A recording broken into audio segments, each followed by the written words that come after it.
আমার ছেলে আজ কয়দিন ধরে নাড়ু খাওয়ার জন্য বায়না ধরেছে, তো বাজারে গেলাম নারকেল কিনতে যেয়ে দেখি একটা নারকেল 120 টাকা।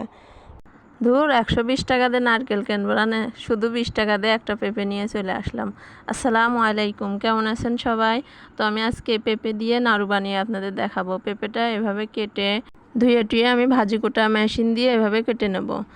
আমার কাটা শেষ, এই যেরকম হয়েছে। তারপরে এটা আমি সিদ্ধ করে নেব। নাড়ুটা খেতে যে এত মজা, যে একবার মুখে দেবে তো স্বাদের বোম ফাটবে। তো আমি এটা সিদ্ধ করার জন্য একটু ঢাকনা দিয়ে ঢেকে দেব।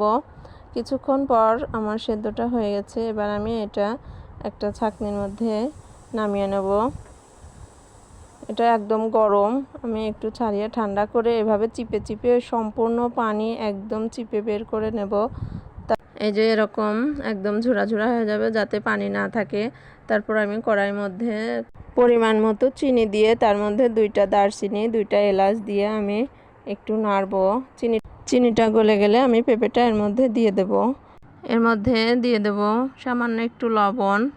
তারপরে ভালো করে নেড়ে একদম আঠা আঠা যখন হয়ে আসবে, এই যে দেখতে পাচ্ছেন একদম কড়াই থেকে ছেড়ে ছেড়ে আসতেছে, তখন আমি এটা ভালো করে নেড়ে নামিয়ে নেব।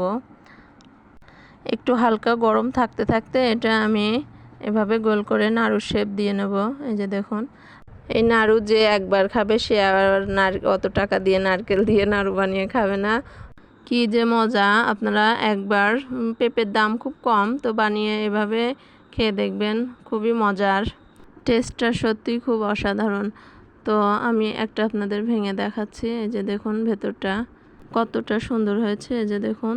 তো ভালো থাকবেন সবাই, আল্লাহ হাফেজ।